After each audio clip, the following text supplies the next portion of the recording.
Li anahum krana sak temne alladzina yakhshawna rabbahum al mutafiuna sing alam manfaat kabeh bil ingdari kelawan peringatan.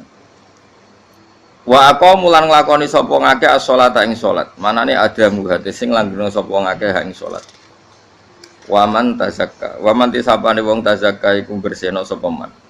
Manane tatohara tegese sesuci sapa man, terbebas sapa man nasyirki saking dosa syirik, menyekutukan Allah ghairihi lan jane syirik. Fa inna ma yatazakka li nafsi. Monggo ang mesti nyekutokno sapa wong, apa bersihna sapa man. Bersihna sapa man li nafsi maring awak dhewe man. Fa salahuhu mongko te salahe wong iku mukhtasun den tertemtokno bihi lan man dhewe. Wa ila wahilan maring Allah sarasan al-masiru tawi gon bali, ail marji'u disigon bali. Fayudza mongko den wales sapa wong. Napa waca fayadzi nggih, fayadzi mongko males sapa Allah. Fayudza mongko den wales sapa wong bil amali lan amal fil akhirati indal akhirat. Wa ma istawilan ora padha sapa lama wong sing picek wal basiru lan wong sing ningali. Manane al kafiru kese wong kafir al mukminu lan wong mukmin. Wala dzulumatu lan ora padha apa barang sing peteng il kufru kese kekafiran walan nuru lan ora padha apa nur il iman kese iman. Wala dilu lan ora padha apa sesuatu sing adem sing enak walal haruru lan ora padha apa sesuatu sing panas il jannatu kese swarga wan naru lan neraka. Wa mastawi lan ora padha sapa lahya wong sing urip walal amwatu lan ora wong mati il mukminu natiksi pira-pira mukmin walal kufaru lan ora wong kafir-kafir. Wa ziyadatu lautai nambahi lafat wala nilo fis salasati ing dalam telu-telune iku takkidun iku mok maringi taukid. Inna wa satamna wa ta'ala wismi'u iku memperdengarkan sapa wa ta'ala man ing wong ya sau kang ngersakno sapa ing man. Hidayah tau ing nunjukno ing man iku. Fayujibuhu mongko nyembadani sapa man hu ing Allah bil iman iklan iman. Lawama antalan ora ana te sira Muhammad iku bimusmi'in iklan wong sing ngrungokno, wong sing iso memperdengarkan man ing wong fil kuburi kang padha karo mati ning kuburan. Maknane ail kufar tegese wong kafir. Syabbaha nyerupakno sapa wa ta'ala hum ing kufar bil maut iklan wong mati. Wa ma anta bimusmi'in man fil kubur nek is ngrungokno fayujibun mongko dadi nglakoni jawab wi sapa kufar. In anta ora ana te sira Muhammad ema anta te sira ana te sira Muhammad iki lan nadhirun kecuali wong sing mok ngekeki peringatan mung dirun tegese wong sing ngekeki peringatan lagu maring kufar. Inna arsalna ka inna satam ingsun apa wa arsalna nugasno ingsun ka ing sira bil haqqi lan barang hak. Manane hak bil huda tegese lan petunjuk basyiron hale wong sing ngekeki peringatan seneng to ngekeki berita seneng. Berita seneng dikekno man ing wong aja bakal nyembadani sapa man ilahi maring Kanjeng Nabi. Wa nadhiran ngekeki berita sing nyusahno to ngekeki peringatan sing keras. Maknane man ing wong lam yujib kang ora nyembadani sapa man ilahi maring Nabi. Wa min ummatin illa khala fiya nadhir. Wa min ummatin ora ana te umat illa khala kecuali wis kliwat. Salafate tegese kliwat fiya ing dalem umat sapa nadhirun wong sing ngekeki peringatan. Tegese nabi yon tegese nabi yung diruha kang ngekeki peringatan sapa nabi ha ing umat. Wa yukadzifu lamun gorono sapa ngake kang sira ahli Makkah tegese penduduk Mekah fakot kadzdzaba. Monggo teman-teman wis gorono sapa alladzina wong akeh min qablihim sedurunge kafir Mekah. Kalau mereka mendustakan kamu, orang sebelum kamu juga biasa mendustakan para nabi. Ja'at taqahum ing para wong akeh sapa rusul utusane wong akeh bil bayinat lan pira-pira barang sing banget jelas. Ayil mu'jizati tekse barang sing banget jelas. Wa bizuburi lan mereka teka lan nggawa pira-pira kitab kasuhuf Ibrahim kaya dene lampiran-lampiran Nabi Ibrahim. Wa bil kitabil murid lan teka kelawan kitab sing jelasno utawa sing madangi. Wa ta'al kitabul munir at-Taurat Injil lan Injil fasbir. Mongko sabar sira Muhammad kama sabaru kok oleh sabar para nabi. Suma akhatu mongko nuli nyekel ingsun alladzina wong akeh kafaru kang kafir sapa ladina bitakdzibim kelawan sebab oleh gorono ladina. Fake famu kok hale kaya apa kana ana apa nakiri apa oleh nyiksa ingsun manane ingkari. Tegese ingkar ingsun ali ngatasi wong akeh bil berarti lan siksa wal ihlak lan rusak. Huwa tegese uti adab utawa ihlak iku waqiun iku tuwiba mau ki aku ing nggon panggonane ihlak. Kula terangno niki mun niki ayat pertama tentang masalah-masalah sufi ya. Terus ya ayuhan nasu antumul fuqara'un illallah. Kamu itu kalian semua itu orang yang banget butuh ning Allah taala. Bikuli halin kapan saja. Niku mun jelas ya terus Terus cara pandang diingatkan iya sya'idzikum bayati napa bi khalqin jadid. Kalian semua harus bayangkan bahwa setiap saat Allah bisa saja menghilangkan kita kemudian mengganti dengan makhluk yang apa? Baru. Terus yang lain wa madzalika 'ala wa bi aziz, dan itu bagi Allah itu mudah sekali. Nggih kula bolak-balik matur gitu. Terus dalam ilmu hakikat diterangkan manusia itu memberi kontribusi pada pilihannya itu tidak sampai 1%, mungkin tidak sampai. Misalnya kalau orang ditanya kenapa makanan ini enak, ya jawabnya biasanya gampang karena ini sate, kebetulan saya suka sate, terus bilang enak. Begitu juga misalnya hubungan suami istri, senang kumpul bojo mergo ayu dan sebagainya. Ya itu yang mudah diomongkan. Tapi misalnya bayangkan ke pas mangan sate enak terus gempa. Padahal satenya tetap enak. Kamu ya tetap sehat. Tapi gara-gara gempa menjadi tidak enak. Berarti yang benar kan mangan sate gue enak, syaratnya gak pas garam gempa. Ono syarat meneh, ora konangan sing utangi. Padha kowe ngloni bojomu sing ayu, iku syaratnya enak iku kudu ora ono gempa. Ora pas ngamuk. Pas ngamuk lah ya tetep ayu, tapi kan kowe ora seneng. Artinya gini loh. Ketika manusia mengatakan mampu, itunya ada sekian hal yang manusia itu tidak ikut melakukannya, tidak ikut menciptakannya. Misalnya kue nyupir, supiranem enak, punya pengalaman, tidak kecelakaan karena apa? Nyupir kue enak, mobilku normal. Mobilmu normal lah, tewabrak mobil ya mabuk apa? Nah di sini ini manusia dituntut, diingatkan terus, kamu itu butuh Allah, rahmat Allah itu yang melindungi kamu, bukan keahlian kamu, bukan kecakapan. Karena tanpa itu semua tidak bisa, semuanya Allah. Ya, tapi manusia tadi gara-gara misalnya tadi mobilnya normal, dia punya keahlian nyupir, terus mengklaim kalau keselamatan dia itu karena hati-hatinya dia, karena mobilnya normal. Padahal ada sekian catatan yang menjadikan dia selamat dan semuanya itu kudrahnya Allah Subhanahu wa Ta'ala. Misalnya gak ditabrak wong mabuk, gak ono gempa, gak ono bumi merekah. Misalnya kita pintar nyupir lah terus bumi memangap terus kita cemplung nggak apa-apa. Pemenang daerah-daerah kayak ya rasa tak sebut nomor itu. Kira tahu muka syafa ya, bener mari tak sebut nomor yang ngeri. Intinya Indonesia ora aman, tapi kita tenang aja satunya ora aman kabeh, ora sing aman. Ora usah kuwatir dikuwi faksi, ora usah kuwatir meteor jatuh, kabeh ya potensi napa? Potensi semua. Sehingga ini sedikit saya ijazahkan.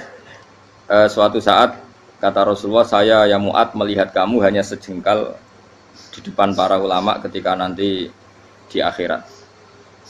Terus Mu'ad tanya, Rasulullah tanya, kenapa kamu hanya satu jengkal dengan derajatnya para ulama ketika sowan Allah? Terjawabnya Mu'ad, kamu punya amal apa? Terjawabnya Mu'ad, ya Rasulullah, saya tidak pernah melangkahkan satu kaki, kecuali saya tidak pernah yakin apa bisa melangkahkan kaki yang satunya. Dan saya tidak pernah mengunyah satu makanan kecuali saya juga tidak pernah yakin apa bisa menelannya. Dan saya tidak pernah bernafas satu nafas kecuali saya tidak yakin apa bisa nafas berikutnya. Saking dia tergantung ta'aluk semuanya sama kudrahnya Allah Subhanahu wa Ta'ala. Kalau kita ini kan sok. Kalau makanan sudah di depannya kayak pasti bisa makan. Kalau dia sudah sehat jalan seakan-akan pasti bisa meneruskan. Padahal 0, sekian detik gue melaku dihantam mobil ya selesai. Misalnya stroke ya selesai, tidak bisa jalan. Sehingga para wali-walinya Allah itu orang yang filah gotin min lahadotagi, setiap kedipan dia, setiap perilaku dia itu hanya ta'aluk ambil Allah Subhanahu wa Ta'ala. Itu yang disebut ya ibana su antumul fuqara'u ila. Nah kemudian resiko makom ini, ya semua makom tak ada resikonya. Resiko makom ini itu biasanya dia lupa doa. Kenapa lupa doa? Karena doa itu terdefinisikan. Tak wari ilmu hakikat terus rungokno wis ora paham lah tak ulangno. Ya resiko ilmu saya ingatkannya. Ilmu itu kan ada dua. Ada ilmu yang karena didefinisikan. Dan itu akhirnya menjadi masalah. Sebenarnya ilmu itu tidak perlu definisi. Kedua ilmu yang kita rasakan. Misalnya gini, kalau sampean saya tanya, kamu pernah nggak minta jadi punya uang banyak? Nggak tanya, pernah nggak minta? Terus artinya minta itu apa? Terus kita mendefinisikan. menengadahkan tangan, bilang ya Allah, saya minta uang banyak, saya minta ingin beli mobil. Itu namanya apa? Tidak jauh saja. Doa kan? Itu kesalahan kita. Kesalahan kita mendefinisikan doa itu misalnya menengadahkan tangan dan memohon dan menyebutkan permohonannya itu terus disebut doa. Tapi kalau menurut Allah, sistem tubuh kamu yang menghendaki punya mobil, sistem tubuh kamu yang ingin punya uang banyak, reaksi tubuh kamu yang terhinakan karena ditagih orang atau butuh uang, ini menurut Allah ya sudah kamu itu peminta-minta. Saya ulang lagi ya. Sehingga menurut Allah kamu minta tidak minta ya tetap berstatus peminta, pengemis. Nah, orang-orang yang sudah wusul, meskipun itu kondisional ya, tidak selalu. Itu ya dia pikirannya menengadahkan tangan apa ndak ya sama saja tubuhnya merasa minta, sehingga dia tidak perlu mengekspresikan minta. Nah, terus orang yang fikih bilang seperti itu tuh sombong, wong kok gak tahu donga. Sebetulnya keliru vonis orang fikih. Bagaimana mungkin dikatakan sombong? Dia reaksi tubuhnya, elemen tubuhnya sebetulnya meminta. Dia tidak berkategori meminta karena ilmu kadung didefinisikan kalau minta itu yang seperti ini. Itu kan lama. Nanti kalau suatu saat Indonesia yang kuasa itu terlalu NU atau terlalu yang tidak NU, lama-lama ada definisi. Misalnya yang dikatakan tahlilan itu apa? Ya bid'ah, Nabi tidak pernah tahlilan. Sahabat tidak pernah nahlilin Nabi, malah nggak ngaji Nabi jadi tahlil. Mana nih tahlilan jalukno sepuro mayit, ngaji Nabi jalukno sepuro. Sehingga dengan tradisi itu tahlil itu masuk definisi bid'ah karena nggak pernah dilakukan sahabat dan para tabi'in. Ya salahnya kamu definisikan. Tapi kalau udah kamu definisikan, sing diarani tahlil ya maca la ilaha illallah. Terus mungkinkah satu bacaan la ilaha illallah dilarang? Wong ra oleh maca kalimat tauhid. Jadi misalnya tahlil iku lafadzno kalimat tauhid. Mau ketok ya ora ngara iso dilarang, tapi nak tahlil iku mitung dinane mayit kaya Buddha, sangane kriminal. Enak. Ya sudah seperti itu. Makanya banyak orang salah itu karena ilmu kadung didefinisikan. Nah, definisi itu sebenarnya tidak mengikat dalam banyak hal. Ini penting saya utarakan. Ya karena seperti itu. Makanya itu masalah-masalah besar antara kita dan firqah-firqah yang lain, masalah ahli sunnah, terus masalah yang lain-lain. Memang ya sudah seperti itu. Ya saya ulang lagi ya. Ketika Nabi Ibrahim mau dibakar Namrud, itu masyhur cerita itu. Dan kemudian jadi Nabi namanya Habib Syahid. Habib Syahid itu sebetulnya hanya ngutip Habib Abdul Haddad. Jadi syair itu sebenarnya ada di Diwanul Haddad. Apa? Diwanul Haddad. Diwanul Haddad itu syair-syair Abdul Haddad ketika beliau usul, beliau mukasyafah.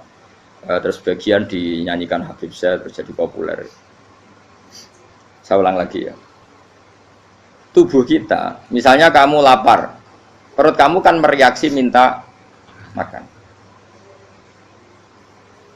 Andaikan kamu itu Tuhan, kan kamu tahu bahwa perut kamu itu minta makan. Tanpa kita bilang ya Allah saya minta makan, Allah tahu kalau reaksi tubuh kamu minta makan. Sehingga orang yang tidak minta pun asal makomnya makom yang ikrar, mengakui kalau dia butuh, ya namanya sudah minta. Tapi fikih kadung mendefinisikan sing darane minta itu misalnya madhep kiblat terus menengadakan tangan dan sebagainya. Ya sudah kita sebagai orang pengikut ya yang ikuti fikih, yang ikuti tasawuf sebetulnya itu definisi yang sepihak. Sehingga ketika Nabi Ibrahim mau dibakar Namrud, masyhur itu cerita itu. Beberapa hari mungkin bulan-bulan orang disuruh Namrud cari kayu sebanyak-banyaknya. Ketika kayu sudah terkumpul mungkin satu lapangan, Ibrahim mau dibakar. Pegawai Namrud itu bingung caranya nguncalo Ibrahim. Mergo saking gedene napa? Api. Nak diuncalo kok adoh iku rathok tengah. Nak diparekno iku kepanasan. Masyhur. Terus setan zaman iku urung akeh dadi ya setan tenan. Saiki kan duplikate sakake dadi setan ra tau muncul. Wong duplikate wis napa? Akeh.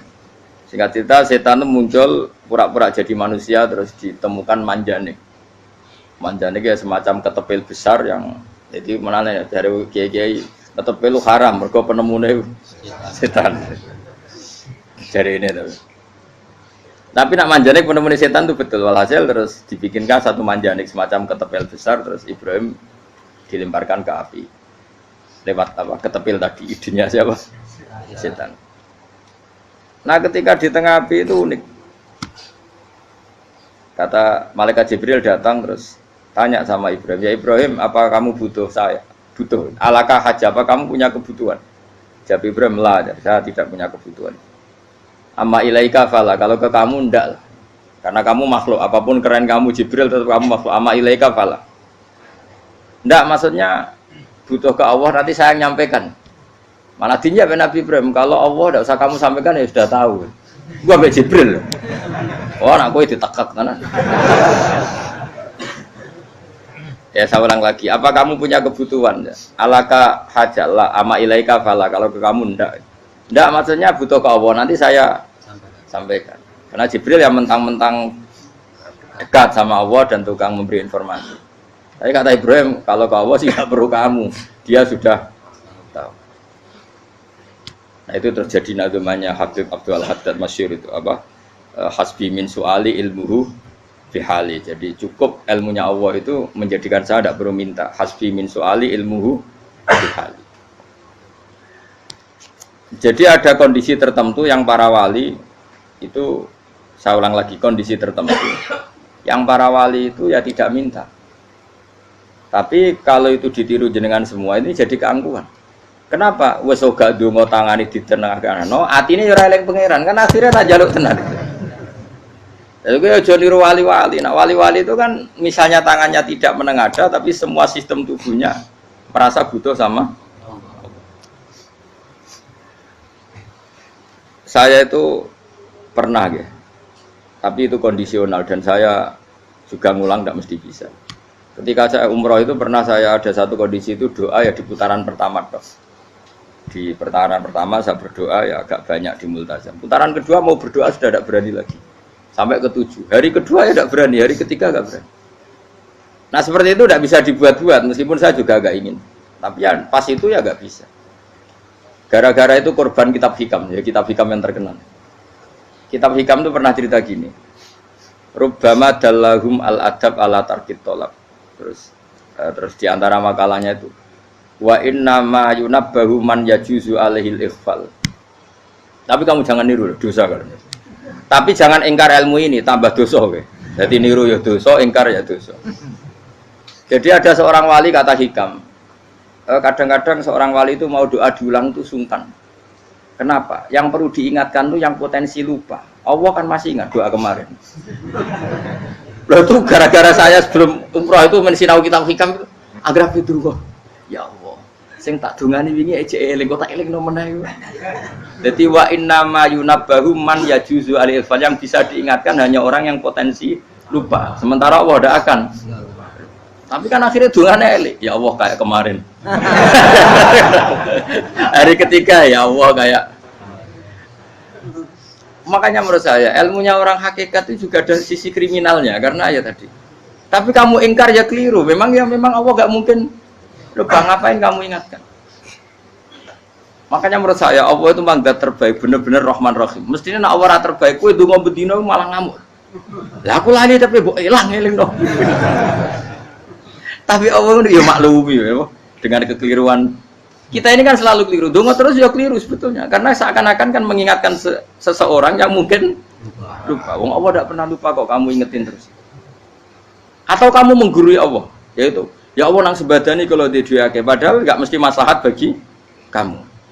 Duake orang mesti maslahat bagi kamu. Maka ada sekian contoh yang wali itu dibully pangeran. Saya sering cerita, banyak cerita wali itu dibully pangeran, digarap ya pangeran. Ini gara-gara salah dewi. Saya pernah cerita dan itu ada di hikam betul di kitab hikam. Itu ada. Ada wali itu tukang hamal. Hamal itu manol di pasar, itu tukang angkut.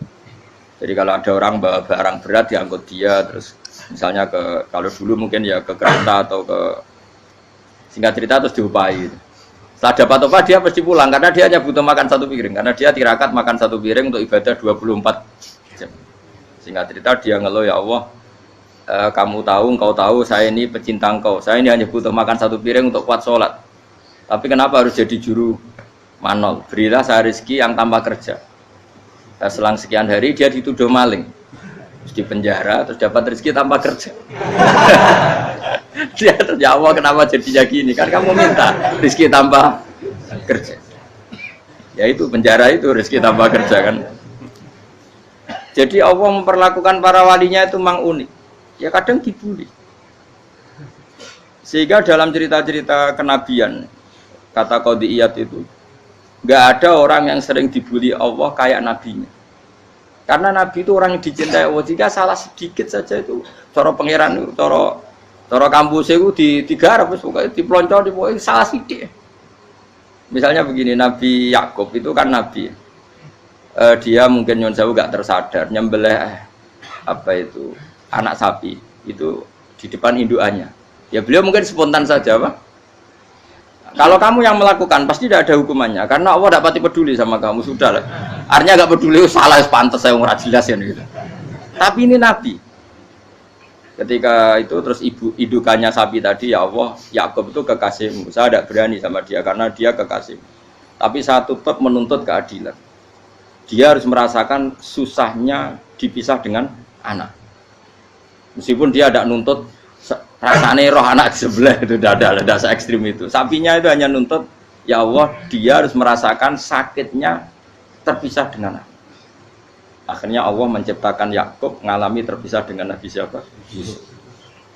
Itu kalau kata Qadiyat, itu kalau yang melakukan tidak Nabi pasti gak dibully Allah, dibiarin. Karena Nabi ini yang melakukan. Nah. Terus ini Nabi Yusuf lagi, mana rasa daftar wali berat. Nabi Yusuf itu di penjara itu karena terdolimi apa karena memang dia salah? Terdolimi. Dan Nabi Yusuf itu Nabi. Nabi Yusuf itu Nabi betul memang benar-benar Nabi. Meskipun ganteng dia Nabi. Syaratnya Nabi ganteng kira-kira mlebu. Nabi itu harus ganteng, enggak boleh. Nabi elek ora oleh. Karena Allah izin di kekasih kok kriting elek. Allah itu selera tadi. Kabeh Nabi mesti yang paling ganteng di kaumnya, yang paling nasab. Enggak boleh Nabi kok pesek, kriting, itu enggak boleh. Tapi kalau sudah jadi orang soleh oleh kan. Tapi kalau Nabi enggak boleh. Nabi Yusuf bukan, masyhur kan cerita Nabi Yusuf dengan siapa? Zulaikha. Dan belum ada orang dalam keadaan darurat masih cerdas kayak perempuan. Jadi singkat cerita, ketika Yusuf diajak Zulaikha selingkuh enggak mau kan keluar dari kamar. Dalalah kebetulan wa alfaya sayyidah radal. Itu si Zulaikha tadi spontan langsung bilang, wahai suamiku, apa hukuman orang yang ingin menodai keluargamu? Itu wong wedok. Padahal dia agak terencana, dia pun nggak bayangkan kepergok suaminya. Itu dalam keadaan kepergok itu masih cerdas. Suamiku, apa hukuman orang yang mau menyelingkuhi keluarga Anda? Singkat cerita suaminya murka, terus Yusuf dipenjara, terdolimi. Ketika di penjara, kemudian Yusuf punya keahlian mentakwil apa? Mimpi. Kan tadi suaminya Zulaikha itu tidak sampai raja ya, kira-kira PM atau menteri lah. Raja itu punya mimpi yang bisa nakwil itu hanya Yusuf. Singkat cerita, terus utusan raja datang ke Yusuf dan takwilan Yusuf terbukti benar. Tapi Yusuf ini seorang nabi, saya ulang lagi Yusuf seorang nabi dia, tapi ya manusia. Bilang gini ke utusannya, coba bilangkan ke raja kamu, di penjara ini ada orang yang dipenjara secara terzalimi, yaitu saya. Tolong laporkan ke majikan. Itu Allah tersinggungnya itu bukan main. Nabi kok lapor makhluk. Itu tersinggung. Nah, gue kan gak piye-piye. Kowe ngajono proposal ya ora piye-piye. Wis pokoke Allah mek kowe wis ra piye-piye wis. Wong sampean swargane ya ora langsung wae ngono. Pokoke kira-kira kan sudah enggak perlu ditegur.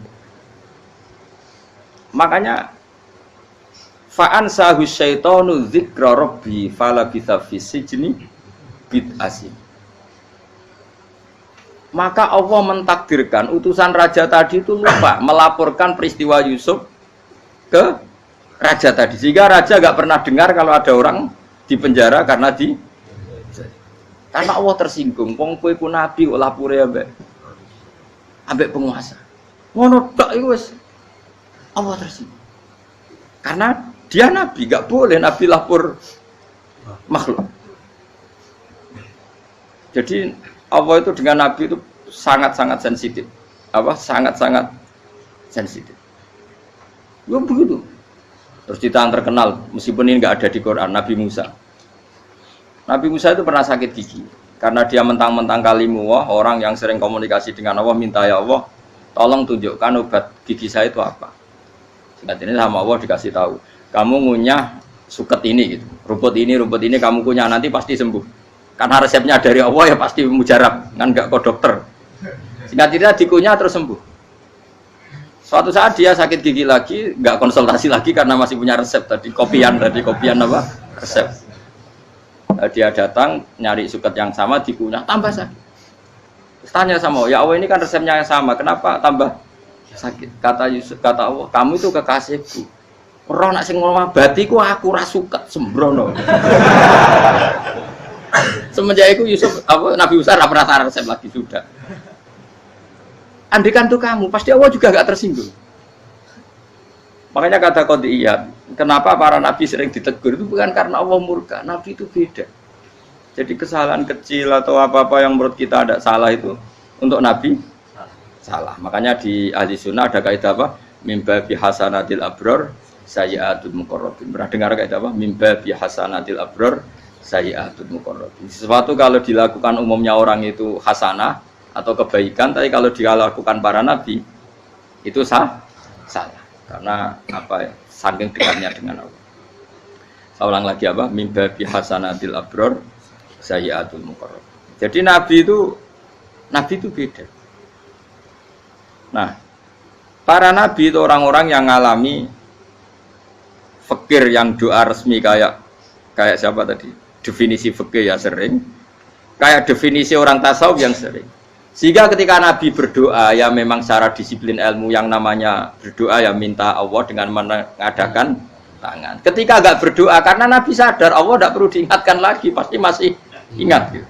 Jadi dua-duanya benar terus. Makanya Nabi itu lam yazal fitaroki, Nabi itu selalu naik derajatnya.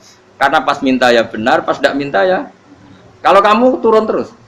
Pas minta itu karena tomak kamu, hadun nafsi kamu, serakah kamu, tapi nggak tahu diri pantas taura dengan permintaan. Kayak gue misalnya jongo jadi wali, iso Allah tersinggung, bocah atau tirakat atau jadi wali. Tapi gak dongo ya Allah tersinggung, kere ra tau dongo. Jadi orang kalau tidak wali itu sudah keliru terus. Ya gue di sepuro, tapi tak kira itu akeh salah. Ya jajal ke dongo wali kok sabda kok dirjelan. Kira-kira Allah tersinggung ngopo nyembadani? Kira-kira tersinggung. Tapi misalnya kira tahu dongo kepengen kau Imam Syafi'i, apa yang tersinggung? Bocah ora di idola. Terus piye Gus? Piye kadung salah biasa wae wis bakat salah no. Bakat salah. Ini sedungane sing gampang ae mesti bener Rabbana dzalamna anfusana wa lam taghfir lana wa tarhamna lanakunanna minal khasirin. Saya pernah punya kitab dan kitab itu menurut saya luar biasa. Bahkan ketika adu bully itu, adu cara mahasiswa itu kayak pelonconan itu. Nabi sama Nabi pangeran gitu, dan itu sekali yang satu salah melakukan disiplin ilmu, pangeran itu degradasi. Dan Allah memang mengancam gitu. Kalau kamu melanggar ini, la ahbiton namin diwanin nubuah. Nanti la amkuan namin diwanin nubuah. Kamu saya hapus dari buku kenabian. Tes-tesannya ya lucu, biasanya begini. Kata Nabi Musa kan ditanya, ketika dia khutbah ditanya orang, siapa orang paling alim ya Nabi Allah? Sekarang orang paling alim itu siapa? Nabi Musa jawab, saya kan. Ya itu Allah tersinggung karena wong kok mletene ngono. Tapi andai kan Nabi Musa kok jawab Fauzi, itu salah, tambah salah meneh. Atau enggak Ruhin, malah salah meneh. Tapi jawab Musa ya salah. Saya Gusti, saya kan. Orang paling alim siapa? Saya. Terus Allah memperingatkan Musa, ada seseorang yang lebih alim ketimbang kamu. Coba kamu harus ketemu dia. Ketemu singkat cerita ketemu Nabi siapa? Khidir. Terus dalam 3 sesi ini, 3 babak ini buli-bulian. Nabi Khidir itu dalam 3 babak ini selalu kelihatan salah. Di antaranya adalah cara sekarang ya mungkin di gonjak sepeda motor atau perahu kalau dulu yang menggratisi dia numpangi sepeda motor malah spionnya dicopot. Spionnya dicopot, dirusak. Nabi Musa kan sudah digratisin malah rusak yang motornya yang apa? Menggratisin. Nabi Khidir masih tenang. Kamu tidak paham. Jadi Nabi Khidir mesti tidak kamu tidak paham.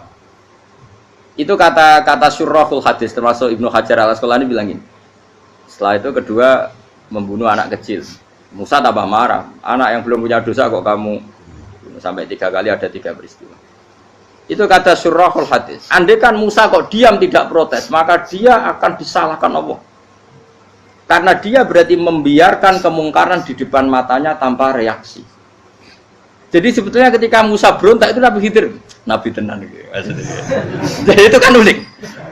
Tapi berontak yo disalahno. Dadi angel sandi tes-tesan dadi nabi ku yo angel. Misalnya kok Nabi Musa itu koyok model santri Jawa Timur. Nabi Khidir salah, nggih nderek mawon. Ya ora nabi jero barang mungkar. Menengae. Berarti yo nabi goblok ngono kira-kira. Makanya memang Musa harus konsisten seperti itu, harus demo terus gitu. Kayak saya misalnya sebagai kiai fikih, kiai ya harus seperti ini cara mulang saya. Enggak boleh saya misalnya terus anut mulang terus tawadhu semeneng itu ora karu-karuan. Jadi andekan Musa kok tidak protes itu malah salah. Ya memang harus. Dan itu Nabi Khidir dia, Nabi tenang. Makanya Nabi Khidir akhirnya respect. Tidak ada hati sebaik Abu Musa. Risi itu gak nyaman ketika melihat kemungkaran. Jadi itu sebenarnya poin. Tapi lucunya Nabi Khidir ya nyalan. Takkan dari rasa takok, amen takok. Kami harus disalah no. Ya aku jadi Nabi Musa. Ya jajal, gawe peristiwa meneh aku tak sabar rata kok. Bareng. Kan jajal nih. Bareng dijajal ya protes meneh. Bareng protes meneh, tinggal 1 kali kesempatan. Kowe takok meneh wis ora dadi muridku. Dikasih kesempatan lagi, ya protes meneh dek nomor. Tapi itu justru itu menjadi kelebihannya Nabi Musa karena syarat seorang nabi adalah al-musara'ah ila ingkaril munkar kata Ibnu Hajar Al-Asqalani. Syarat seorang nabi adalah secepat ngingkari sesuatu yang